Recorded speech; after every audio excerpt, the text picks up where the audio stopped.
So when we think of eating fat, we think of an oil, a fat, just a simple fuel, right? We don't really think of fat as having vitamins, minerals, and properties from a health perspective. It's so easy to just classify fat into one category, but there are so many different kinds of fats. I mean, we know omega-3s exist, right? So why don't we take a look at different foods that have different fat profiles to determine what the healthiest fats are for just overall health. Now, this doesn't matter if you're on keto or if you are not on keto or if you're doing any other kind of diet regimen. It just doesn't matter. These are just healthy fats in general to explain the diversity. You don't want to just eat one kind of fat. So these are kind of the combinations of fats that I recommend getting just sometime throughout the week to just get good healthy sources. Hey, go ahead and hit that red subscribe button, then hit that little bell icon to turn on notifications so you know whenever I go live or post a new video. I'm also going to give you little product recommendations along the way too, just to make life easy for you. So the first fat that I think is absolutely underrated is going to be fat that comes from macadamia nuts. People think that because macadamia nuts taste super good, that they don't have a good quality fat in them. The fact is they are very high in what is called palmitoleic acid. Now, palmitoleic acid is an omega-7 that does some really powerful things. First and foremost, omega-7s make omega-3s more readily available. There's sort of a competition system going on in the body that essentially when omega-7s come into play, omega-3s become more readily available. So if you're trying to get more power from the high quality omega-3s you eat, having a little bit of macadamia nuts alongside them can actually increase the potency of the omega-3s. But additionally, it increases what's called CCK. For those science nerds out there, that's cholecystokinin. CCK helps you feel satiated. It upregulates when we're full. So when we have just a small amount of macadamia nuts, we have this increase in CCK, which is great for our waistline, great for losing weight, right? Now, the other fat that is in macadamia nuts is going to be omega-9s. Omega-9s are oleic acid. So omega-9s trigger something really cool in the body. It's called oleoethanolamide, or OEA. This OEA activates some genetic passages, so basically a pathway known as PPAR, which dramatically improves satiety as well. So basically, we get a big benefit of satiation, of some fat burning, but then we also get the utilization of omega-3s a lot better. Now, there's one other thing that macadamia nut oil or macadamia nuts do, and that's it stimulates lipolysis specifically from the white adipose tissue. So we have white adipose tissue and brown adipose tissue. Brown adipose tissue helps the metabolism, right? We want brown adipose tissue. It gets our core body temperature up. White adipose tissue is the unsightly belly fat. So what this does, macadamia nuts sort of help the fat burning come from the unsightly white tissue versus the brown tissue. So very powerful thing. Now when it comes to mac nuts, usually Royal Hawaiian is probably the best brand that I would recommend. Okay, then when it goes down to the next fat, we're talking about avocados. Seems kind of generic. Sure, avocados are a healthy fat, but let's talk about why. Remember that oleic acid I talked about? That omega-9, avocados are 77% oleic acid, which means you are getting huge fat burning properties, huge satiety effects, say huge increases of OEA into the body. Now additionally, the other fats and the other nutrients that are there are high amounts of vitamin E. People think vitamin E is great for the hair, skin, and nails and all that stuff, but vitamin E inhibits protein kinase C, but also inhibits what's called cyclooxygenase enzyme 2. Have you ever taken ibuprofen or aspirin before? You take that to try to reduce COX2, to reduce pain. Did you know that vitamin E from a natural source can help with that too? So it modulates inflammation by targeting what's called interleukin 6. So if you have joint pain, or if you're just stiff and you just feel brittle, actually having some avocados with your breakfast could be a great way to go. So I recommend avocados in the morning because it's going to modulate inflammation throughout the day. Okay, now when it comes down to avocados, I don't know, there's lots of different brands in there. I usually try to go for the Haas avocados whenever possible. They're just a little bit higher quality.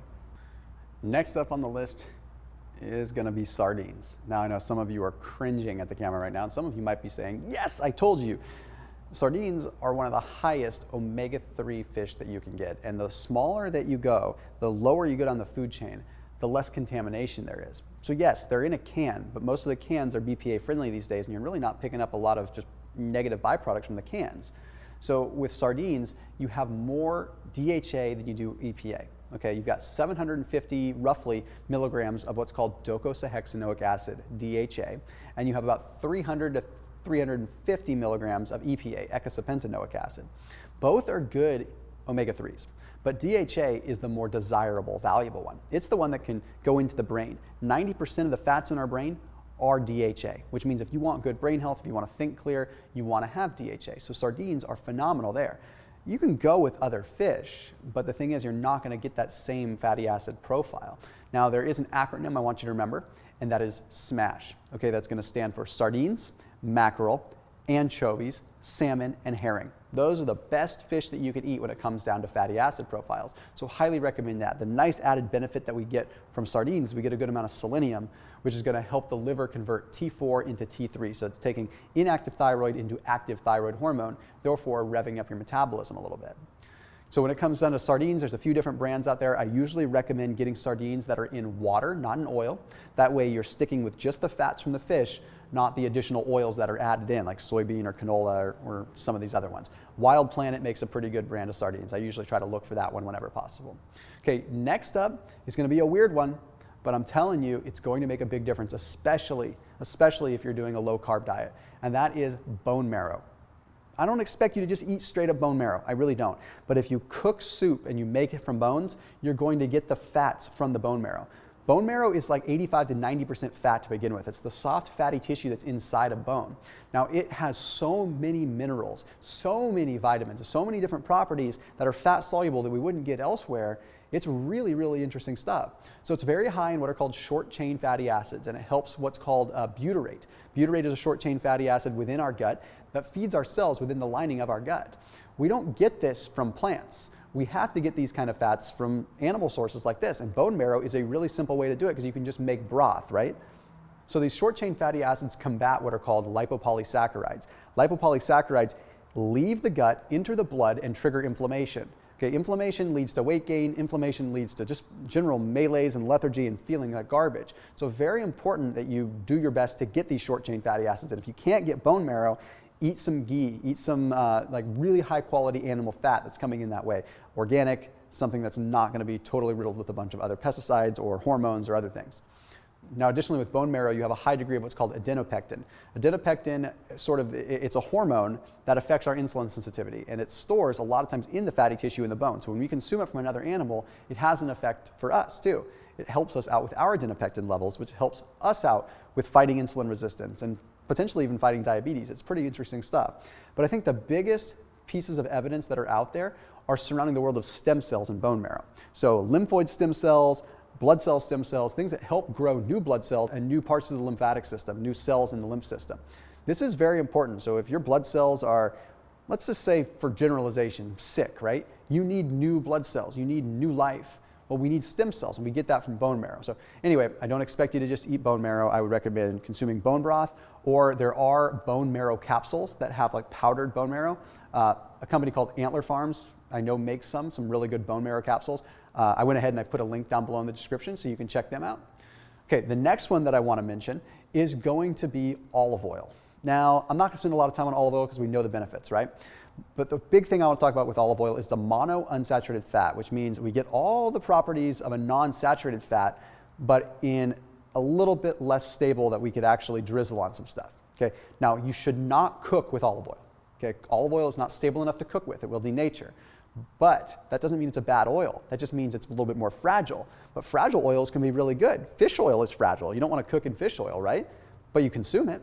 So olive oil is designed to be drizzled on some stuff. Very high antioxidant properties, which means when you're consuming a lot of fats, you're starting to introduce all these different fats in your diet, you have a good degree of what's called lipid peroxidation that could occur. Lipid peroxidation is where these fats can essentially go rancid inside your body, causing inflammation. So that means you need fats like olive oil that have fat-bound reactive oxygen species scavenging effects to basically circulate and stop that effect. So olive oil definitely a little bit, here and there. You don't need to load up with it. I recommend getting a good diversity of fats. The next one is one that you would definitely expect Thomas DeLauer to talk about, and that's going to be coconut oil. But it's not because of the MCTs. People talk about coconut oil because there's these things called medium chain triglycerides, and they're really good for ketosis and stuff like that. But no, I'm more interested in the lauric acid effect. 50% of coconut oil is lauric acid. When you consume lauric acid, it gets acted upon by enzymes in the body and converts into something very powerful called monolaurin, which is antibacterial, antimicrobial, and restores your gut. The benefits of coconut oil are digestive more than anything. And if you're worried about the fact that coconut oil is a saturated fat because you've seen some stuff out there, there's a meta-analysis from Japan that took a look at 21 different studies with over 348,000 participants, and they found that there was no correlation between an increase in heart disease and stroke in those that consumed a high amount of saturated fat or those that consumed a low amount of saturated fat. It's not the saturated fat that's the issue, it's inflammation and sugar that's the issue. Coconut oil, if anything, is going to combat some of these gram-negative bacteria that could cause inflammation and other bad things within our body. The last thing that I want to add in to make it fun is dark chocolate. You know what? Dark chocolate is a fat. If you get good old just baking chocolate, no sweeteners, nothing in it, you get a good combination of saturated fats that your body can utilize and monounsaturated fats. When I need a little snack and I want to pick me up, I munch on unsweetened baking chocolate because I'm getting a diversity of fats with antioxidant effects, but I'm also getting an endocannabinoid effect. I'm getting an effect that actually makes me feel good. You actually do get an endorphin rush from chocolate, and there's nothing wrong with it. So it's going to satiate you because your mind is satiated, and basically you've got this effect on your mind where you don't feel like you need to eat. So you combine macadamia nuts with a little bit of chocolate, you got a perfect little snack right there. Anyhow, I hope that this gave you a different perspective on fats. Okay, that they're all not the same. You can't just go have soybean oil and it's the same as olive oil. You can't just have macadamia nuts and it's the same as walnuts. Okay, they're all different. And these are my picks for just a healthy lifestyle. I could go into detail with the other fats and talk about benefits and cons, but let's keep it simple for today. So as always, make sure you're keeping it locked in here on my channel, and I'll see you in the next video.